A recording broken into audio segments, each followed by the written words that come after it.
মধ্যপ্রাচ্যের ক্যান্সার হলো ইসরায়েলি জায়নিস্টরা, আর আমাদের এই দক্ষিণ এশিয়ার ক্যান্সার হলো ভারতের উগ্র হিন্দুত্ববাদীরা। আমাদের এই দক্ষিণ এশিয়ার ক্যান্সার হলো গুজরাটের কসাইরা।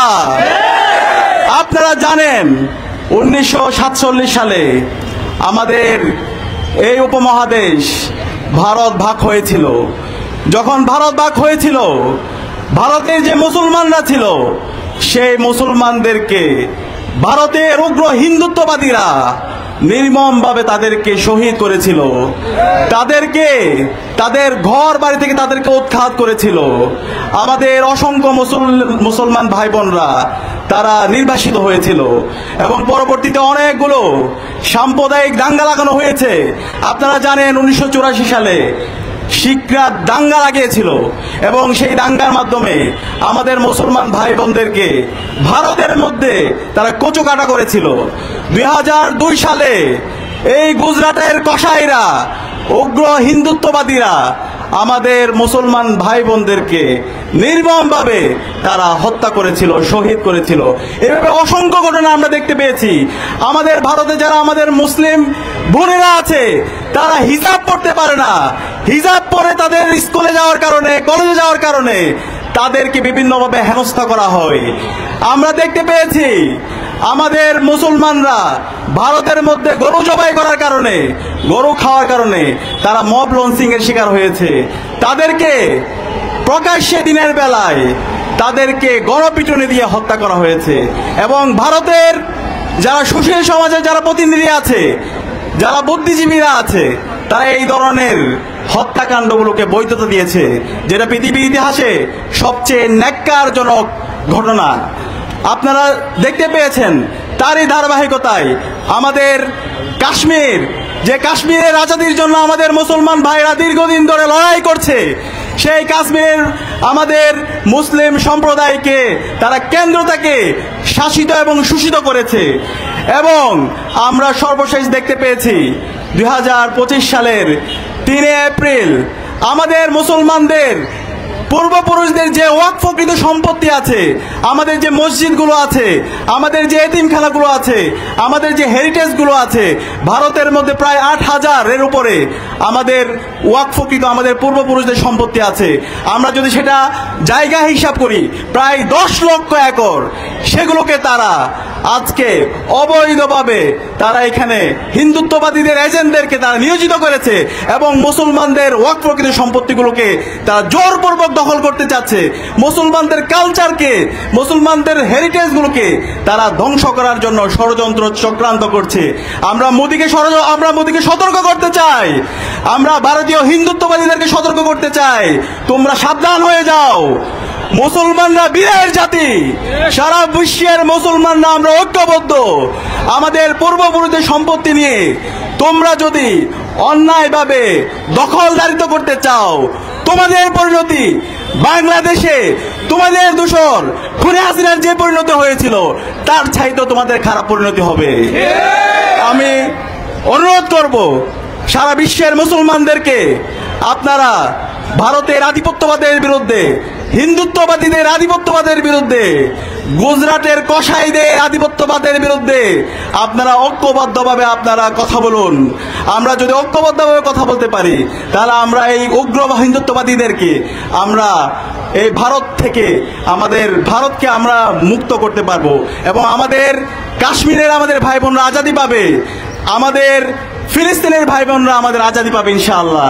সে কারণে আমি সবাইকে অনুরোধ করব আমরা ঐক্যবদ্ধতার সাথে সকল অন্যায়ের, সকল জুলুমের আমরা প্রতিবাদ করব। এবং এর পাশাপাশি আমরা বলতে চাই, গুজরাটের কসাইকে বলতে চাই, তোমরা বাংলাদেশের গণহত্যাকারী, শিশু হত্যাকারী খুনি হাসিনাকে তোমরা জায়গা দিয়েছো এবং তোমাদের যে মিডিয়া আছে সেই মিডিয়ায় ক্রমাগতভাবে তোমরা বাংলাদেশের বিরুদ্ধে বিভিন্ন ধরনের অপপ্রচার চালাচ্ছ। বাংলাদেশে যে সাম্প্রদায়িক সম্প্রীতি আছে সেই সাম্প্রদায়িক সম্প্রীতিকে নষ্ট করার জন্য তোমরা ক্রমাগতভাবে বিভিন্ন ধরনের প্রপাগান্ডা চালাচ্ছ। কিন্তু বাংলাদেশের আপামর ছাত্র জনতা যথেষ্ট সচেতন। আমাদের এই দেশের যে দীর্ঘদিনের সাম্প্রদায়িক সহাবস্থান আছে, সাম্প্রদায়িক যে সৌন্দর্য আছে, সেটা আমরা বিশ্বের বুকে নজির স্থাপন করবো ইনশাআল্লাহ।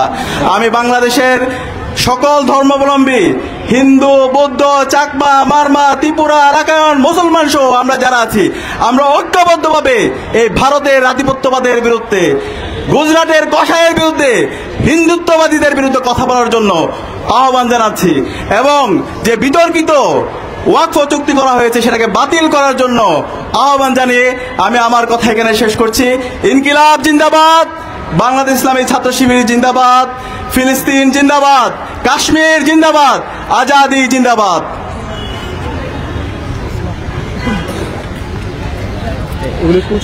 এ পর্যায়ে কথা নিয়ে আসছেন আজকের এই মানববন্ধনে কেন্দ্রীয় আন্তর্জাতিক সম্পাদক মুত্তাসিম বিল্লাহ শাহিদ ভাই। এ পর্যায়ে কথা নিয়ে আসার জন্য অনুরোধ করছি মুত্তাসিম বিল্লাহ শাহিদ ভাইকে। নারায়ে তাকবীর, আল্লাহু আকবার।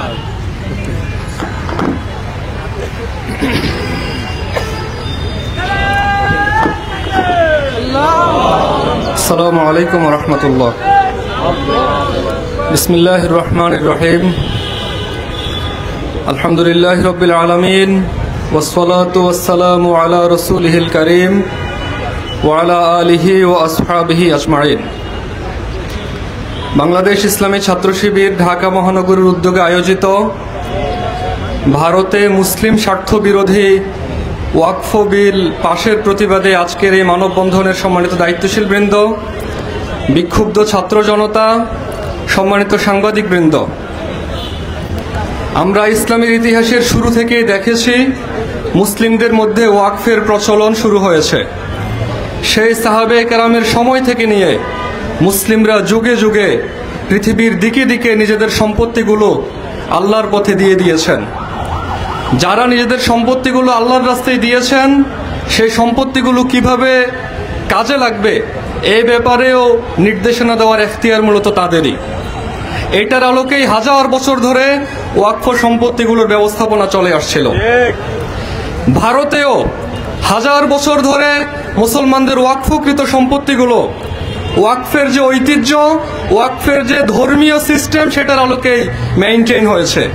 এমনকি ভারত স্বাধীন হওয়ার পরে 1954 সালে যখন প্রথম ওয়াকফ বিল পাশ হয়, সেখানে মুসলমানদের ওয়াকফের যে সম্পত্তিগুলো সেগুলো যেভাবে মেইনটেইন হওয়া প্রয়োজন, মুসলমানদের ধর্মীয় স্বাতন্ত্র্য রক্ষা করে কিন্তু সেই আইন পাশ হয়েছে।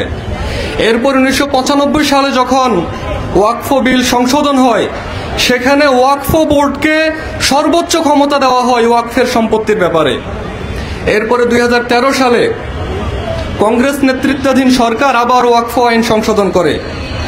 প্রতিবারই ওয়াকফ আইন সংশোধন করার সময়, ওয়াকফ আইন প্রণয়ন করার সময় অল ইন্ডিয়া মুসলিম পার্সোনাল ল বোর্ডের সম্মতি নেওয়া হয়েছে, মুসলমানদের মতামত নেওয়া হয়েছে। কিন্তু 2023 সালে মুসলিম বিদ্বেষী বিজেপি যখন পার্লামেন্টে ওয়াকফ সংশোধনী বিল পেশ করে, তারা মুসলমানদের কোনো ধরনের কনসার্ন না নিয়ে সেই বিল পেশ করেছিল। মুসলমানদের তীব্র প্রতিবাদের মুখে তারা জয়েন্ট পার্লামেন্টারি কমিটি গঠন করতে বাধ্য হয়, যেখানে মুসলমানরা নিজেদের বক্তব্যগুলো উপস্থাপন করেন। 3.5 কোটি মুসলিম মেইল করেছেন এই আইনের ব্যাপারে তাদের মতামত জানিয়ে। ভারতের বিরোধী দলগুলো এই আইনের বিরুদ্ধে কথা বলেছে, কিন্তু আমরা দেখলাম গত 3 এপ্রিল মুসলিমদের সকল মতামতকে উপেক্ষা করে মুসলিম স্বার্থবিরোধী ওয়াকফ আইন ভারতের লোকসভায় পাশ হয়ে গেছে। ওয়াকফের সম্পত্তি যিনি ওয়াকফ করেন, তিনিই বলে দিবেন এই সম্পত্তি কিভাবে ব্যয় হবে, এই সম্পত্তি কোন কাজে লাগবে। ইতিহাসে আমরা দেখি ওয়াকফের সম্পত্তিগুলো ধর্মীয় বিভিন্ন স্থাপনার জন্য ব্যবহার করা হয়েছে। শিক্ষা প্রতিষ্ঠান তৈরি করা হতো এই ওয়াকফের সম্পত্তিগুলোতে, মেহমানখানা তৈরি করা হতো, এতিমখানা তৈরি করা হতো। এরকম করে মুসলমান জনসাধারণের কল্যাণে নানা ধরনের কাজে ওয়াকফের সম্পত্তিগুলো ব্যয় হতো, এবং সেই সম্পদের কন্ট্রোল মুসলমানদের হাতেই ছিল, মুসলমানদের বোর্ডগুলোর হাতেই ছিল। শুধু মুসলমানদের ক্ষেত্রেই নয়, অন্যান্য ধর্মাবলম্বীদেরও তাদের ধর্মীয় কমিউনিটির জন্য যে সম্পদগুলো তারা দান করেন সেগুলো তাদের কমিউনিটি কন্ট্রোল করেন। কিন্তু ভারতে এই ওয়াকফ আইনে আমরা দেখি যে আইনটা 3 এপ্রিল পার্লামেন্টে পাশ হয়েছে, সেখানে বলা হয়েছে ওয়াকফ বোর্ডে মুসলিম নন এরকম 2 জন সদস্যকে রাখা যাবে এবং ডিস্ট্রিক্ট কালেক্টর ওয়াকফের সম্পত্তির উপরে প্রভাব বিস্তার করতে পারবে। ওয়াকফের সম্পত্তি কিভাবে কি কাজে লাগবে সে ব্যাপারে তারা প্রভাব বিস্তার করতে পারবে। ভারতের মুসলমানরা আশঙ্কা করছেন এটার মাধ্যমে মূলত ভারতের মুসলমানদের জমি কেড়ে নেওয়ার বন্দোবস্ত করা হচ্ছে। এই ওয়াকফ আইন পাশ হওয়ার পরপরই আমরা দেখেছি উত্তরপ্রদেশের ফতেপুরে একজন মুসলমানদের 20 একর জমি কবরস্থানের উপরে বুলডোজার চালিয়ে দেওয়া হয়েছে। আগামী দিনে ভারতের যে বিশাল ওয়াকফ সম্পত্তি, ভারতে 8,72,000 ওয়াকফ সম্পত্তি রয়েছে, এর মধ্যে 10 লক্ষ একর হচ্ছে জমি।